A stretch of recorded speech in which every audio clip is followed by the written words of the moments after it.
another deck profile. What is this? The answer is this is the deck that I have been playing probably the longest, that I've played the most consistently throughout my time playing Yu-Gi-Oh!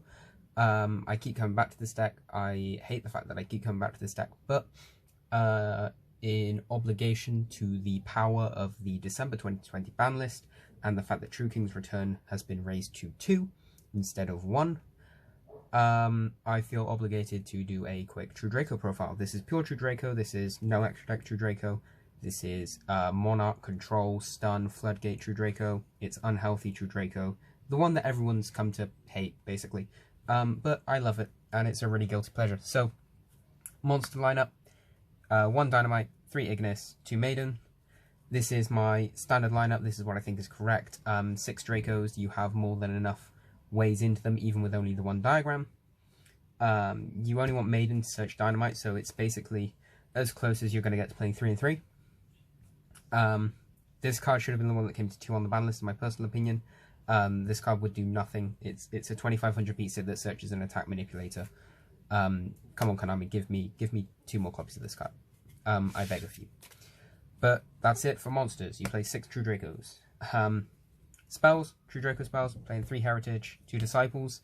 I'm not playing 3 Disciples because, first of all, I only have 2 Supers. Second of all, I feel like you don't actually need that much recursion. I feel like the deck controls a lot better, actually, at the moment with the current way the format is going. Especially against Dinosaur. This deck is really, really good against Dinosaur. So, the games don't actually last as long as they used to. So, Disciples doesn't come up as much for the Recycle 3 to draw 1. Heritage, on the other hand, definitely play 3. It's definitely the better spell right now. The draw power off of Heritage is still insane. I can't recommend the card enough. Unfortunately, I sold my Ultras, otherwise I would be playing them. 3 Pantheism. You send a Monarch spell, draw 2, and then banish it to reveal 3 Monarch cards, and your opponent has to pick one that you add to your hand, so you just reveal 3 Erupt. The other Monarch cards we're playing is 2 Stormforth, 1 Strike. Strike is a negate by attributing a tribute summoned monster, and then you draw a card. So you can tribute like an Ignis, draw a card, negate a hand trap or whatever. Sorry, you can't negate a hand trap. It has negate a physical card on the field, but you can negate like Imperm, things like that.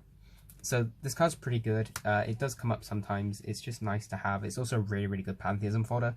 Stormforth is obviously to tribute your opponent's cards, get over problematic stuff. This thing absolutely murders UCT, which I love. Also really, really murders True King of All Calamities. So it's kind of really good, this format.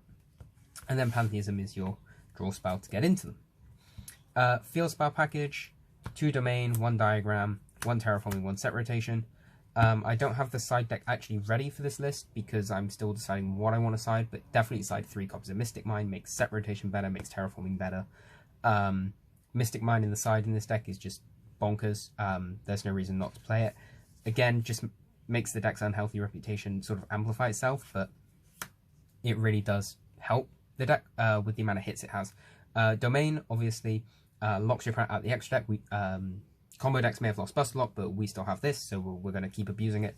And Dragonic Diagram is one of the best cards ever made. Not for cost, destroy another card you control or in your hand. Any card, add a True Draco or True King card from your deck to your hand. So you can add any of the spells, any of the traps, any of the monsters. Really, really mental card. I'd love it back to 2, but I know it just never can come back. The card is insane. Draw power, 2 Desires, 2 Duality, 1 Card of Demise. This is slightly less than most people would play. My reasoning is I run a pretty large Floodgate suite, and I would presume that I would not be able to be OTK'd with a Draco and 2 Floodgates set. So I'm happy with this. This does more than enough, especially with Duality. Duality is arguably better than Desires most of the time. And then, of course, when you see the 1 Demise, you get very, very happy. Onto the traps. Like I said, this is just a really quick profile, really simple profile. Most people know what True Draco cards do. Apocalypse is your attack manipulator. Also the traps that you tribute someone on the opponent's turn. And then Return. I'm still only playing 1. I'm not playing 2. That's just personal preference. You could happily play 2 of this. I'd rather kill my opponent quickly than have to use this and keep grinding out. I always search Apocalypse and activate Apocalypse rather than activating Return. I think Apocalypse does more in the grand scheme of things, because this blows up your cards. Return doesn't blow up any cards. Apocalypse does. Apocalypse is an attack manipulator. It permanently halves the attack and defense of all cards your opponent controls when it resolves. The other traps we're playing 3 copies of Monarch's Erupt because it's a skill drain. 3 copies of that can be only 1 because it locks the opponent out of decks like Dinosaur, decks like Virtual World. They can't play through this, so this is just really, really good in that regard. Does kind of affect you, but like not in any meaningful way. And then finally 3 Summon Alert, because in this deck you're tribute summoning once, maybe twice per turn, and then that's it, you're ending your turn. So Summon Limit doesn't hit you. It does, however, hit Dinosaurs, Dragon Link, Infernoble if they end up surviving, Adamant Spader if they come back, Virtual World. It hits pretty much everything. This is definitely one of the best floodgates this format, followed by this, and then this just hits anything on the field. A lot of effects are in the hand, so I do actually find myself quite frequently sending this for the cost of Pantheism now. It's not this ultimate win condition that it used to be. It is still an incredibly powerful card though, which is why you can't forego playing 3. That's basically it. Really, really simple deck, really, really straightforward deck. Basically just tribute summon, beat stick, beat over. But I like it. I can't lie, I really like this deck.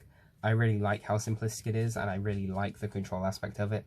So if you're bored, you want to check it out. I'm pretty sure the deck's like bulk prices right now. It's really cheap. So if you want to, and you don't really care about people hating you for playing this deck, definitely play it. Maybe it'll end up being a guilty pleasure for you like it is for me. So yeah, if you enjoyed, like, comment, subscribe, and I'll see you next time.